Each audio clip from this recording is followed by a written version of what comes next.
Hey everybody, it's Andy Kushner, host of the Wedding Biz, in which I conduct in-depth and revealing interviews of icons and who I feel are the next generation icons of the weddings and event industry. And this is all to provide education and inspiration for any entrepreneur, particularly event industry professionals and consumers. And one thing I want to mention is I'm hearing a lot about people feeling really overwhelmed and dealing with fear and anxiety and all of that. And I remember Robert Fountain, who I interviewed out of San Francisco, was talking about how he feels that that is something that we all feel in this industry. He feels it comes with the territory. And I was listening to a podcast this morning, The Moment, with Brian Koppelman. Brian directs Billions and has a wonderful podcast. And this particular one, he was just talking by himself and about creativity and how for him, he has to deal regularly with keeping fear at bay, even at his level. And so one thing I want to mention right off the bat is that all these interviews, we do get into, as you know, the fears and challenges and how people dealt with that, building their businesses and, the moment of transformation and what else they're dealing with as far as challenges, as well as the good stuff. And I think we on the outside tend to think that these iconic people have made it. And they all talk about how it's not like that. And I do think that a characteristic that kind of allows people to go to that level and especially stay at that level is not that they don't have fear, not that they don't have anxiety or ever feel overwhelmed, but it's how they deal with it. Just one quick tip here. Brian was talking about something that actually Preston Bailey brought up. Preston and I talked about this in both my interviews of him, something called the morning pages, which comes out of the book, The Artist's Way by Julia Cameron.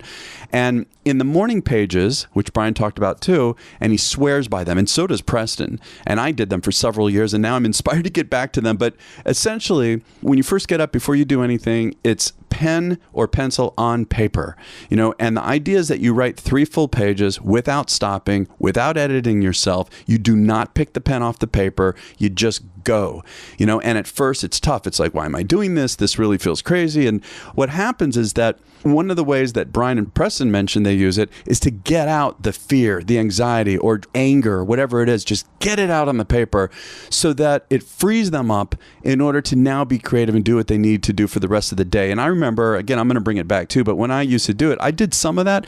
But also, what happens is after a few weeks, especially a couple months of this, doing it every morning, you get into this zone, and trust me, you will. And it's so valuable because you get into this zone where you're connected with your subconscious and you get great ideas. And it's not just getting out all the angst, which you do, and it does set you up for the day, but it's also just a wonderful way to just clean the system and have space for wonderful ideas and everything. So again, want to urge you to try that. And you could read about it again in The Artist's Way with Julia Cameron. And I think it's a great idea. So, let me first tell you about last week, if you missed it, because actually it's a bit apropos to what we're talking about right now, was Natasha Miller, founder and CEO of Entire Productions. And Natasha had a really difficult childhood, and she's going to be revealing a lot of the details in a memoir that she's writing. But in the interview, and I just knew before that, knowing her, that she's had a really tough childhood, and she has gone on to build and grow a very successful business, as well as seeming to have found a calm and peaceful place in her life. And so she's really thriving. And so even she, with what she went through, to be able to do what she's doing is so inspiring. So check out that interview from last week, and remember that we all share in the struggle. So today's guest is Laurie Arons, wonderful planner and designer. She founded Laurie Arons Special Events in 1994. She's been featured in numerous magazine publications, and she was listed in Vogue, Harper, Bazaar, and Martha Stewart Weddings as one of the top planners worldwide. Really great honor with all 3 magazines. And her clientele includes noteworthy trendsetters like Sofia Coppola and Vanessa Getty and Christy Turlington, and prominent business moguls like Gary Friedman and Frank Caulfield and Eddie DeBartolo. Laurie runs her business out of San Francisco, works worldwide. She also has what I'm sure many of you already know about, a wedding planner masterclass, which, by the way, I want to point this out. She talks about it toward the end of the interview. And what I want to say is that we had recorded this conversation just before it occurred. So you're going to hear her talk about it as if it's about to occur, and it's now finished. But you now have time to sign up for next year's masterclass. Also, remember to listen to our follow-on segment on Wednesday in a couple days, The Next Level, in which I have a guest co-host and and we tease out some of the highlights of the interview, discuss them, and help deliver them as some really great tips and advice for you to work with your own business. And my guest co-host this week will be Julie Sabatino of The Stylish Bride, who I interviewed on the Wedding Biz last year, in August of last year, and Julie has some great insight to share. So enjoy my conversation with Laurie Arons. So, Laurie, it is so good to have you on the show today. Thank you for joining us. Thank you, Andy. I'm excited. Yeah, this is going to be really fun.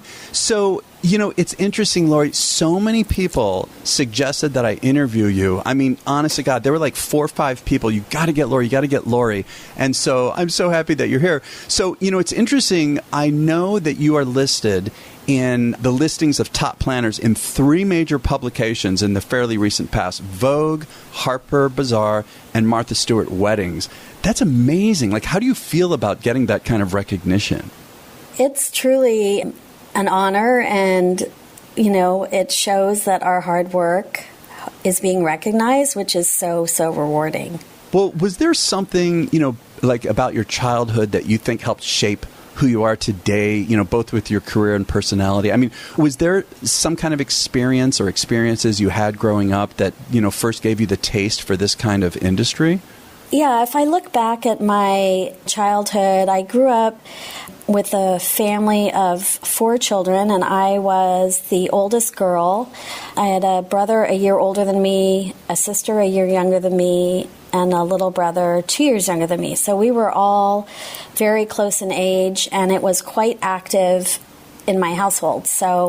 And both of my parents were professional working parents. My mom had a very powerful career she was a doctor and running different hospitals and, running all over the state, meeting with different legislators. So, I was kind of the oldest girl at home, and I fancied myself as the caregiver of my family, and I learned how to cook, and my mom was an amazing cook, but she wasn't around much.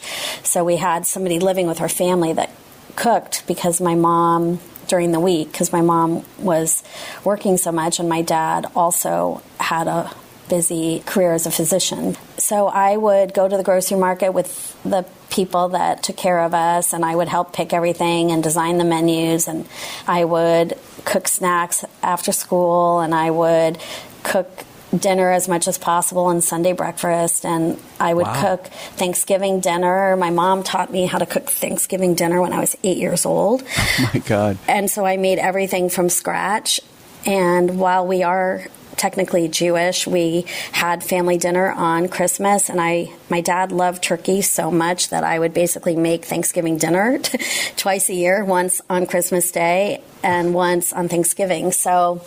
And made homemade bread, homemade everything. So I really have this love of giving to people and, making people happy. And I love food and the ritual of sitting down with people that you care about or you find interesting or you love, and, tasting different foods from all over the world. And I love just the whole process of eating. And But you know what else I'm picking up on, Laurie, is that I'm also thinking that as a child, and especially being a little girl, the role model that you have, I mean, one of the benefits, I believe, of your mother, being empowered and having the kind of career that she had is that I would think that it showed you, because, we're still obviously in society at this point where it's changing over now. I love what's going on with empowerment of women, generally speaking.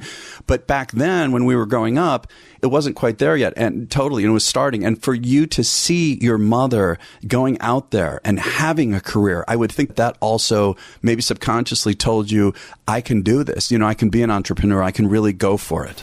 100%. Yeah, it was quite inspiring. While she wasn't really one of the moms that I may have loved as well, my friends' moms who were at home making cookies during the day, she was paving ways and fighting for the mentally ill. And, she sort of taught me about the glass ceiling. Like, she was really a pioneer. And she would have been, if she's still alive, she would have been 92, I think, right now, or 93. My dad is still alive at 99. And, so she was in medical school. I think there was 3 women in her medical school class. So it was very rare back then. And, she always instilled in me that you deserve what you want and you should go after it. And then my father is the one that really taught me to appreciate the finer things in life. Like, he loved, going out to more elegant meals. While my mom liked it, it wasn't as much of a thing. And my dad and I really bonded over this.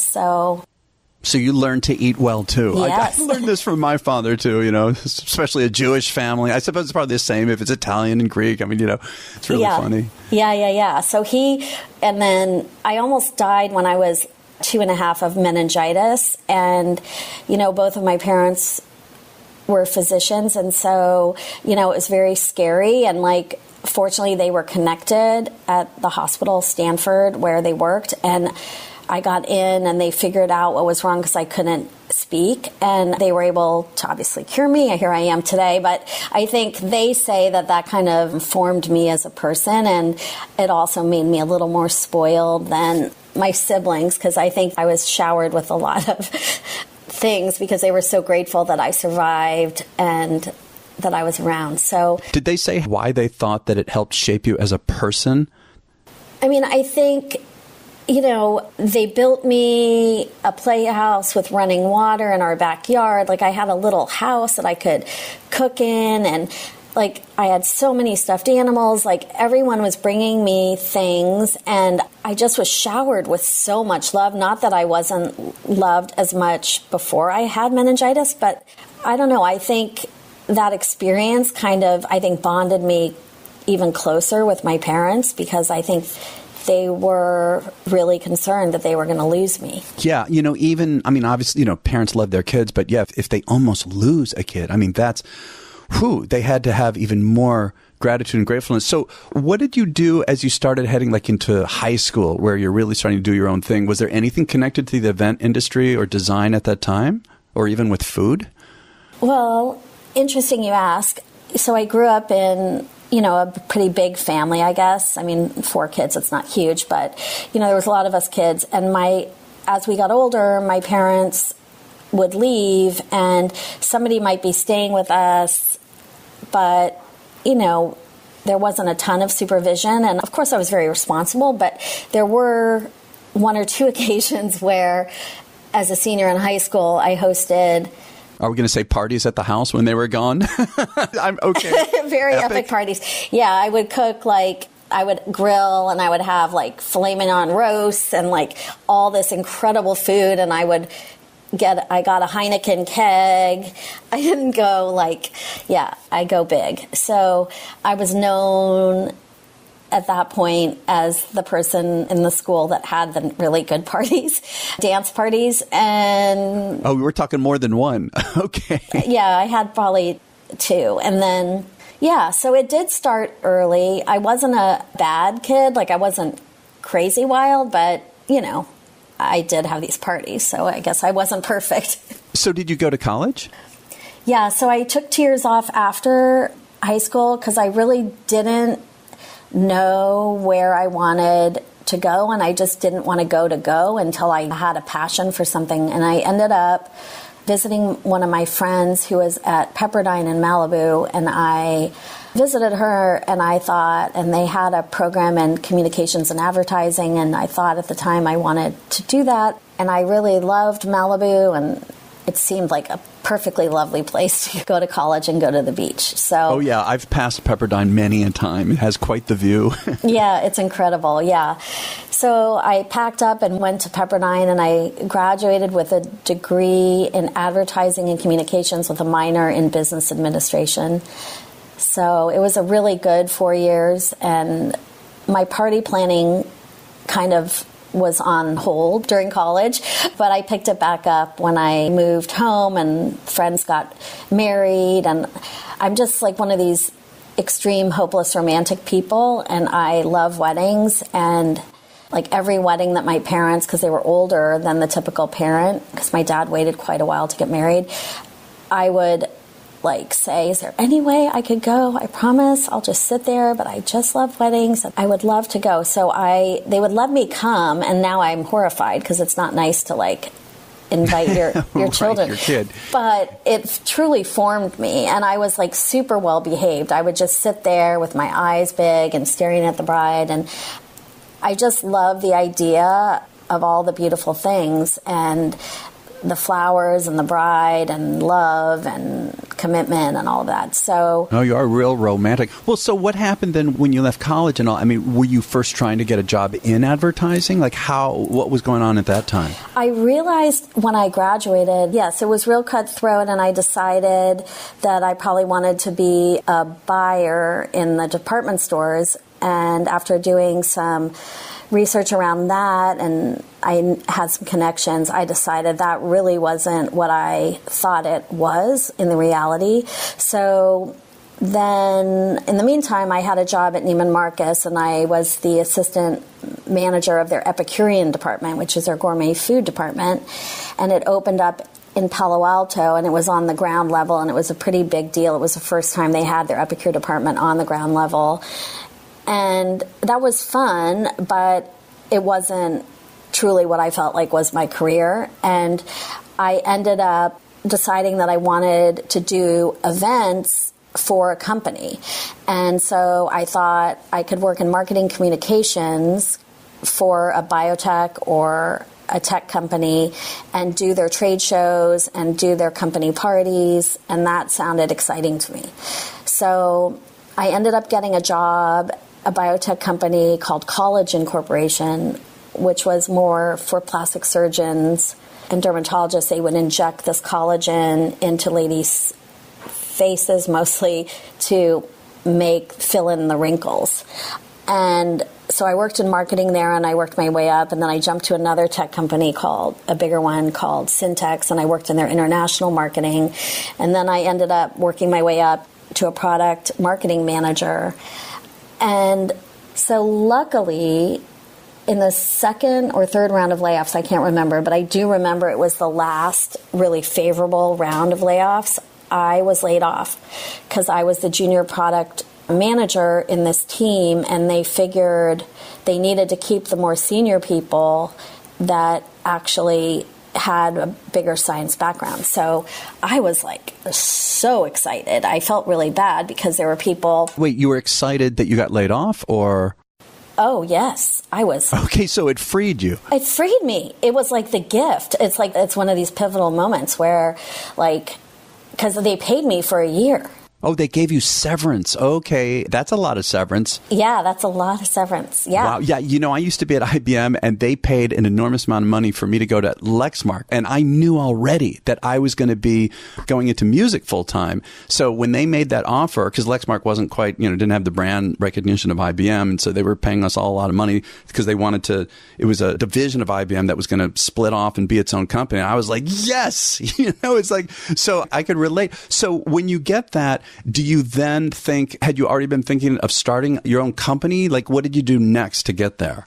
Yes, so I was laid off, and I went home, and I was thrilled, and I decided I would celebrate that night, and I would start my business plan the next morning.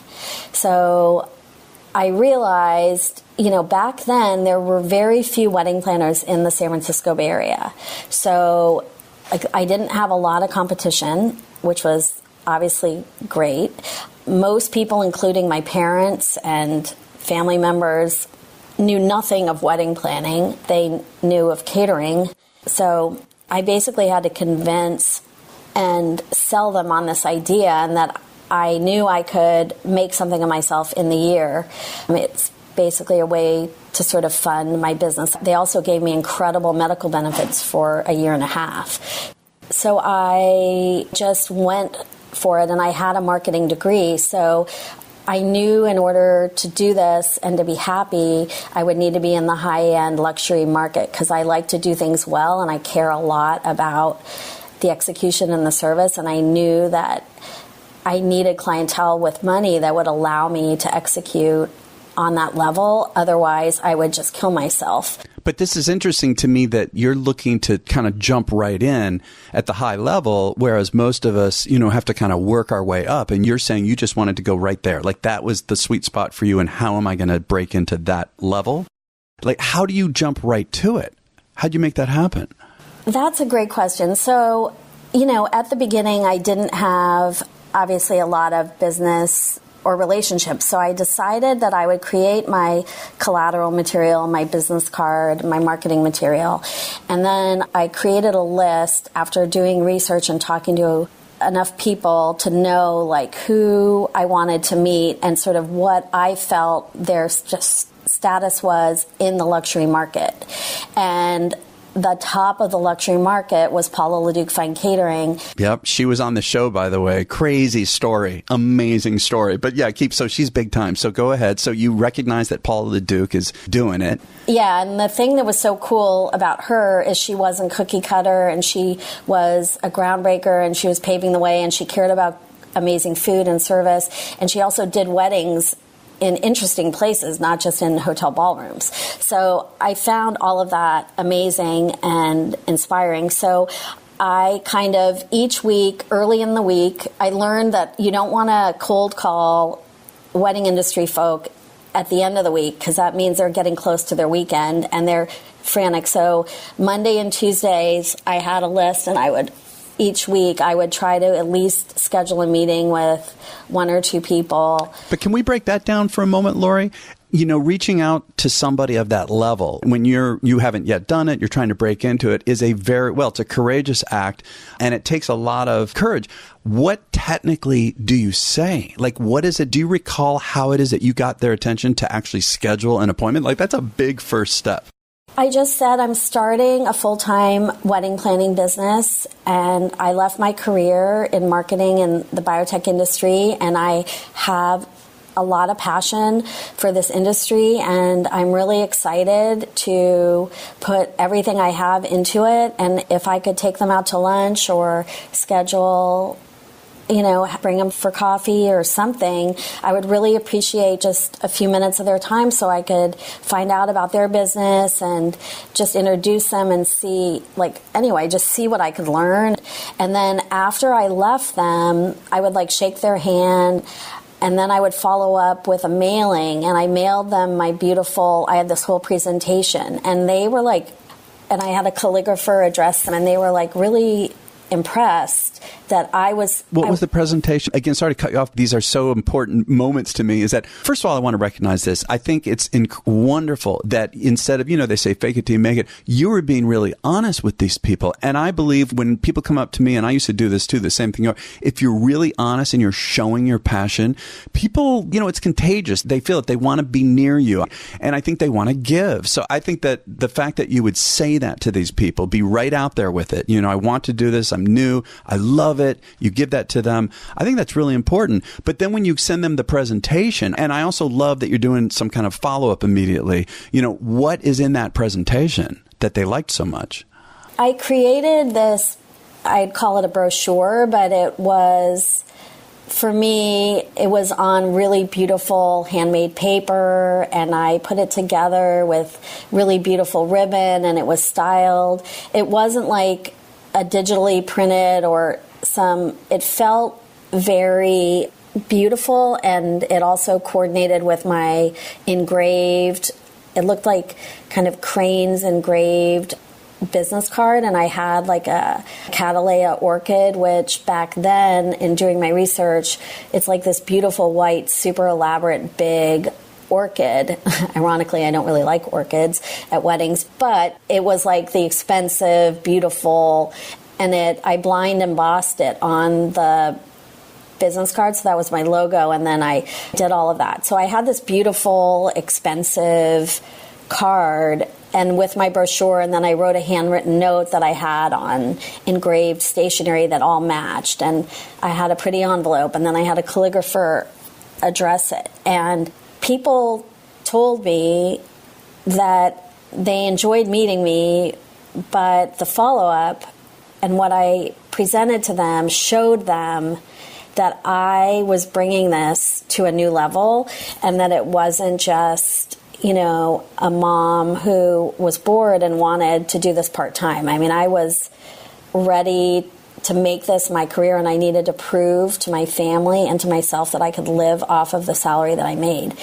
Another really pivotal point, which you're going to love, I think, is that I had a degree in marketing, and I met this florist in some sort of mixer, which I don't really like going to, but I went back then to a few just because I wanted to meet people. And she was really nice, and she lived close to me, and her business was called An Occasional Arrangement. And, if you think about it, that goes with flowers, and that also goes with planning, right? Because it kind of an arrangement, you arrange events. So I told her she had really not very beautiful or refined or special business cards and logo. And I said, Laurie, her name was Laurie too, I'll sit with you. I'm totally happy to help you design something that will better sort of sell your brand and flower business to more brides or whatever. So she's like, oh my gosh, that would be amazing. So I sit with her and I help her redo her branding. And because I wasn't that busy then, and I was happy to do it. Anyway, she gets a call from the Yellow Pages. I'd never advertised in the Yellow Pages. From a secretary. And if people don't know what that is. Right. Right? You know what I'm saying? Listen, I'm a little older too. Yellow Pages was this, the phone book, right? It was the business section of a very thick paper book, like an encyclopedia. It's so funny we have to describe this, of names and phone numbers. But we lived and died by these phone books. So, yeah. Yeah. I mean, there was also that, or you dial, 411 or whatever for the number. But it's a way to look up, and they had sections, event planning or whatever. So Microsoft Corporation had an office, a new office in the Bay Area, and the secretary of the vice president of marketing or sales and marketing called this florist thinking that she was an event planner because her boss was hosting a family reunion at their new home in a town called Atherton, which is a lovely, affluent town not far from where I grew up and not far from where I was living. So she gave the secretary, she says, I'm not a party planner, but I know a great party planner. Let me give you the name of Laurie Arons. She's great and she'll help you. So I competed against a couple, but I ended up impressing the guy's mom and the guy. And so somehow I convinced him to hire me to do this. And then, that was great. And there was no Google, and there was no way I could see who they were or whatever. So I'm proceeding to plan this party over the course of a year, and he's got 12 brothers and sisters. They're from the Midwest, and their house was being finished. It was just new construction, and we were chugging along with that. And then I get a call from him in the middle of this, and I hadn't executed that event yet, and he says, Laurie, I've got an emergency. And I'm like, okay, what's the emergency? He said, come to my office, I need to meet with you. So then I go to the office, and I meet with him, and he's like, I've got the situation, and it's very urgent, and I think you may be able to help me. He's like, I'm traveling to China on this trip with some friends, and it's an amazing trip, and one of the evenings, in order to pay back the host of this trip, we've got to educate the group on something having to do with China. So it's a way for us when we're traveling through to sort of have a fun way to learn something that's meaningful. And he goes, I made this movie and I just saw it, and I don't like it. I can't do this. This isn't working. So I've thought about doing this game, kind of like Concentration or one of these old games, and compete, and I thought doing it on ancient Chinese inventions could be really cool. So come up with cards and this is, ancient fireworks. They could have started anywhere, and the group competed. And so I made this whole visual thing, and I stayed up and I didn't sleep for 4 days, literally. I did all the research, and I had to make this good, because at the end of the meeting, I said, can you tell me who these people are that are going on this trip? He said, I think there's 6 couples or 7 couples at the most. And I said, so I can get a sense of like their humor or anything. And he said, well, Laurie, one of them is Bill and Melinda Gates, and the other is Susie and Warren Buffett. And I'm like, oh my God. I hope you did some somersaults. I tried to play it really cool. I'm like, I kind of giggled. And so I went home and I'm like, I've got to kick this out of the park. Like, I've got to impress him and them, and, you know, I'm going to do everything in my power. So even though I'd honestly never made a game or anything like that, like, I knew I could, so I did it. And I waited, and they left, and, you know, it was all over the news. And I then found out that he was Bill Gates' best man at his wedding, the guy, my client. So I wait to hear from him when he gets home, and, you know, I'm just dying. I'm like, oh God, I hope they love this game. Like, I hope it was a success. And he calls me and tells me not only was it a success, it was the favorite and the most fun of all of the entertainment, I mean, of the educational entertainment. So I'm just like, that's a miracle. I don't know how I did that, but I did. And then they hired me to do the reunion for that trip. So then I got to meet everyone and do this whole thing with the group. And then the buzz got out in the industry that I was doing events with these people. I want to take a moment to say that if you've listened to my first interviews of Lynn Easton, Tara Gerard, and Colin Cowie, then you would have heard them talking about the value of hiring a PR company, and even early in the process. Well, there's an award-winning publicity company that actually focuses on the wedding and events industry, and I'm talking about OFD Consulting. OFD Consulting has placed clients in numerous popular online and print publications, including the New York Times, Martha Stewart Weddings, Style Me Pretty, and many others. And their client portfolio ranges from top planners and venues to respected national brands and industry thought leaders. Go to ofdconsulting.com to learn more. Again, that's ofdconsulting.com. Well, if we could skip, Laurie, to now, basically, you know, it'd be interesting to me to hear something about what your process is like. You know, because you do mostly weddings, is that right? Did you say that earlier? Yes, I do. I would say probably 85-90% weddings and the rest social. I don't do corporate. So when I get inquiries, I contact every bride by myself, and I schedule a call with them, and I don't send them a questionnaire and ask them, you know, how much budget they have and how many people and, you know, all of these things that I think if I were inquiring with a wedding planner, I would not want to be asked.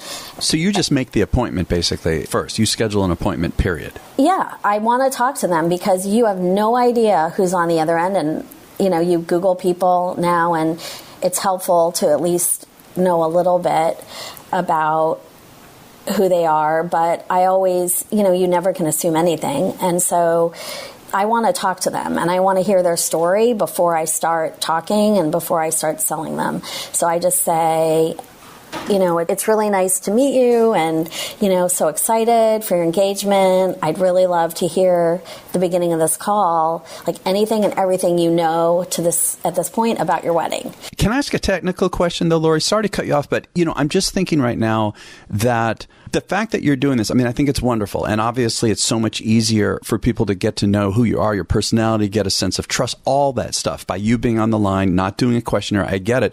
But, you know, aren't there a lot of times, do you sometimes spend a lot of time only to find out they don't have the budget for what, you know, whatever your range is that you deal with in your company? Isn't that something, I mean, it's such an awkward thing, but otherwise I would think you're spending, and again, I understand connecting with people. That's my main thing in my own music business is connecting with people, but you could go on for quite a while to find out that there's not even a chance financially. And not that it's only about that, but, you know, we all have our minimums that we need to make. How do you assess that quickly? Or are you taking the risk and potentially a lot of your time to only find out that it's not the right match, even financially speaking? Yes. So I would say my skills are honed over so many years. You know, I do think that there are a lot of people that have false sort of information out that a wedding could be this day and age, $50,000 or $100,000, and that's a good budget because they just don't know. And they might have so much money and they could really spend whatever. And if you ask them, what they want to spend without sort of getting to know them and hearing kind of what they want, like you could be, I think, closing out a lot of really good people. And a lot of my favorite weddings and clients were people potentially that didn't know and didn't realize at the beginning what it costs, but the way I work is very transparent. And so, fast forward to now, and I'm talking to them and I'm hearing little hints along the way, like our budget this, or we couldn't do that because of our budget and all this budget. And if it's like the word budget comes up too many times and I can sense that and then I'm like really nice and I tell them, and I've always told them that I couldn't afford myself, and, it's crazy expensive, and I try to help them. And it's also an opportunity for me to refer them to somebody that I think is good, that's a lot less expensive, that would help them. And they always appreciate that. And I think good going around in circles is always a really good thing. Yeah, and I suppose there must be other, I'm assuming, ways to, if you do ask early, where are you thinking of getting married? And they say something like, Cannes, or, something like that would destination wedding in Morocco, or we want to go to, XYZ hotel. Obviously, that gives you a sense. So, right, I imagine you have kind of different ways in a gentle way to get hints. Yes, yeah. Exactly. Yeah, so the Yellow Pages was one story that was, I think, pivotal. And then another story was this bride, and it was back when I wasn't, as busy, and she happened to reach me on a day that it wasn't an intense day in my life. And so this was back in, I think, 2005, and she was getting married, and unfortunately, the reality of her budget was not in the same reality of our weddings. But, I listened to her and I gave her advice. Like I give people advice. Like I steer them to venues. I talk them through things. Like I'm an open book. Like I'm happy to help people because I do believe good goes around. So this one bride, I spent quite a bit of time with her that day. We just got along, and I was able to answer a lot of questions and guide her in different areas and help her. And she was so nice and so appreciative. And she says, Laurie, one day, I'm going to refer you to my boss. And, I can't tell you how much I appreciate everything that you've done for me. And I'm like, oh, it's no problem. I'm totally happy to do it. And if you have any other questions, feel free to reach out to me. And I'm on the edge of my seat to hear who the boss was. So then a year later, the year that I got married, I got a call from her boss, and they were, I don't want to say his name, but he... Oh, come on. Hey, listen, it's just us, Laurie, just the two of us. His name wouldn't be well known, but his company that he started in the Bay Area is huge. And, he was extremely successful, and it was his second wedding. And so they were having a 4-day wedding in Hana, Maui, at Hotel Hana, Maui. And then they were coming back, and 2 weeks later having a wedding. They wanted to have a wedding in LA, and so we ended up doing it at Dick Clark's estate in Malibu.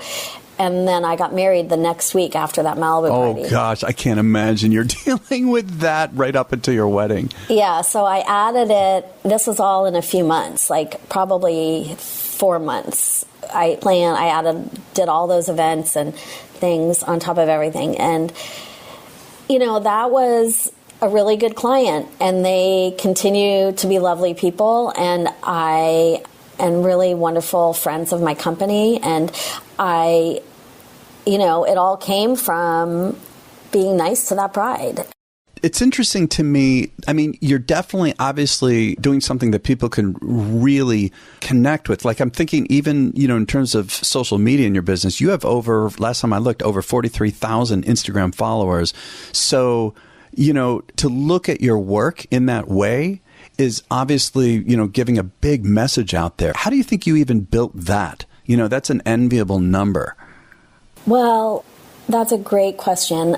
I am very grateful to my friend Jose Villa, who, I met him, now I can't remember what year it was, but the first wedding that we worked on together, or the second, he showed me Instagram, and I'm like, what's this about? And we were at dinner at the wedding, and we have like 10 or 15 minutes to eat. And he's like on Instagram, and I'm like, he goes, you've got to do it. And I'm like, oh. I'm like, really? He's like, yes, you've got to do it. And I'm like, okay. And through the course of that night, he put me on Instagram. And so my first posts are from that night. And I feel lucky that I started when I did, because it was easier to grow followers then. And also, he was my kind of mentor on Instagram. So whenever I had questions or like I'd follow along, and he would text me and say, that photo's blurry, take away that photo. He kind of taught me the ropes, and like, what better person to teach you the ropes? And are there any particular tips that you remember from Jose? I mean, and he was on the show too, great guy, just incredible photographer. Do you remember some of the tips he gave you when he was mentoring you about this? I mean, I understand this is too blurry, so I can understand that he's teaching you that you can't just put out any image, right? You got to be really particular. It's got to be quality. Right. And he said, like, what you want to do, and especially because using it for business, which of course was my main motivation for being on it, was, you have a second for people, if they see you tagged somewhere, they'll click over to your Instagram gallery, and you've got those 9 images. And if those 9 images are well curated and they look beautiful together, and they're going to show people like how you care about detail, and also show off a lot of the events that we do. Obviously, that's what I post. I don't post any other people's work, or I don't repost other things. I only show my weddings, so they get to know you. I think that was a really big one. And also just being very generous and crediting and tagging people in your posts will come to pay off. So there are a lot of planners that don't tag the vendors that they work with because they want to keep them somewhat secret, or their little secret weapon. But I've not done that, and I feel really good about tagging the vendors that have worked so hard for me. And I do push my vendors, outside of the box more than most. And I want perfection, as much as possible. And so they work hard for me, and they get great joy in what they create. And I also want them to get the benefits. So crediting them and the people is, I think, really important. And to go in and to comment on other people, he told me too, to build your followers, you need to follow industry leaders, and you need to have an interactive two-way tool. See, now that's real important. You just caught something for me. I'm learning more and more about social media. And, a lot of times I'll like stuff, and I'm realizing even right now, I should probably do more comment. I'm thinking to myself, okay, why do I like this? And say it, right? I mean, isn't that just step one? Instead of just liking, what is it that you like about this particular image? I'm learning something right now, right? Yeah. I mean, I think it's really... because it'll make people, in the end, notice you if they've got the time or the bandwidth to explore that. And I think he also said, and I believe this, is that you need to be your own Instagram. Every Instagram post is mine, and it's me. But I'm not sure if I follow that, Laurie. What do you mean by that? I mean, there are companies that make... Oh, I see. You mean where you're in there yourself? Yeah, it's my... I'm the one posting my Instagram. It's me, 100%. I don't have a company doing it, or any staff doing it. It's me, and I think people feel the authenticity of it, and I get a lot of brides that have followed me before they got engaged, and they're ready to sign me up just because they feel, I think, they trust me and they know me a little bit, and they obviously are somehow identifying with my work. See, this is a good point. Maybe some people would think, or I guess I'm thinking, if it's a company, there must be ways they can do it where it seems like it is the person who hired them. But yeah, I'll bet over a period of time that people can sense, is this really them? I like that. And you're expressing your personality the way you do it too. Yeah, exactly. And it's a lot of fun. It is very time consuming. I spend a lot of time on it, but I really love it. How much time do you think you spend? You have any rough idea? I probably spend, I don't know, 2 hours a day. Wow. Well, there you have it right there. A couple hours a day. Jeez. Hopefully less, but it depends. I go on and off because it's on my phone, so I click on and I look and I go back. And yeah, I'm inspired by, I follow different designers and different people in different industries that inspire me, visually. And it's definitely, I get a lot out of it, for my own creativity. And I also, my business gets a lot out of it by what I put in. It comes back to me. How do you feel about other platforms, social media, like Facebook, for instance? Do you make much use of that? I used it more before. I find Facebook, I think it's good to have a presence on there, but I'm not on there very much. It's too political, and I don't know, I just found it to be more annoying. And I don't really like Twitter either. I was going to ask, it seems like in the wedding industry, and I think probably the entire event industry, that Twitter just doesn't have a strong presence, with us. Although some will use it, but not generally, right? Correct. It's not visual. And I think the most amazing thing about Instagram is it's really showing the world where you are, who you are, what you love through a visual tool that's so easy. The phone on the camera is so amazing, and, it's really, really fun. So what is the best way for people to find out more about you and also more information about the Wedding Planner Masterclass and okay. Yeah, and all of that? Okay, so I was lucky to be invited by Jose. He does these photography workshops that he's very famous for, and a lot of very successful photographers have taken his intensive workshop and have honed their skills to be, better and more competitive wedding photographers. So I was lucky to be sort of the wedding planner / designer for 4 of his workshops.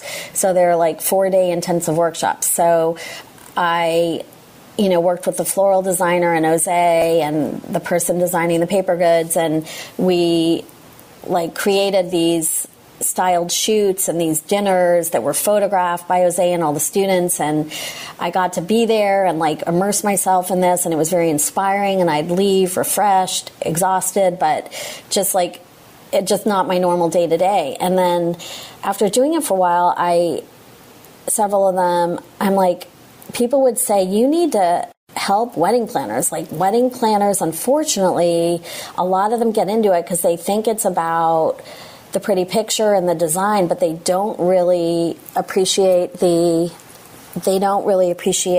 or really respect or understand the logistics and the production side of it, which isn't as romantic or it isn't as fun, but it's definitely a puzzle and it's challenging. And, if you've got the right personality, it's a great, career.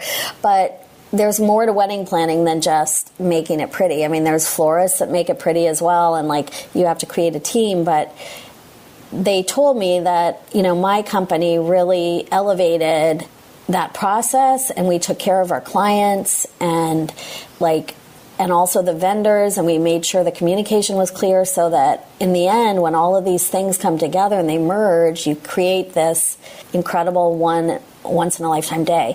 So they convinced at one of those, we were talking, I said, well, maybe I should do one of these for wedding planners. There's nothing like this for wedding planners. And I'm but I'd want to do it at a 5-star resort. Jose's were typically more at a 4-star, 3.5-star, a beautiful, inspiring place, but not as fancy. But I'm if I'm going to do it, I want to do it. My brand is a luxury brand, and I want the wedding planners and the people to come and to immerse in that environment, and also, have the experience of having me be an open book and going through all of my sort of tricks and process and history and stories and lessons I've learned, and how I go about doing a timeline, and how I go about interviewing a client, and how I price and why I price that way. And we get into these conversations, and then I invite a catering expert, Paula LeDuc herself, is going to be a speaker this year. Jose will be there with his husband Joel, photographing. Jess Levin Conroy of Carrots and Cake is a speaker, and she's been at every one, and she's an amazing, inspiring speaker and industry leader. And this year I have Abby Larson and Tate Larson, the founders of Style Me Pretty. And so that we all hang out together. Like, we're in classroom together, we're talking, we're brainstorming, we're having lunch together, we're having breakfast together, we're having one-on-ones, we're creating these shoots, and Jose's showing them why it's important to set up, a ceremony with this location. So it's very hands-on, and it's just a way to sort of be around your peers, but also in a small enough and non-intimidating way, because we're all there. Like, they can hang out with Jose Villa for 4 days, See, that's the best. When you make them accessible to people, that is such, to me, if and when I go to these kinds of conferences, that is one of my favorite parts of it, is that you can do that. And it's not to bug them and stuff like that. It's to have real conversations and get to see who they really are and get information you're not going to get when they're up on a microphone. Right, exactly. So I wanted it to be really intimate, and I want them to feel in the end that they get enough time with all of us, because it's expensive just because of the hotels, and the venues are very expensive.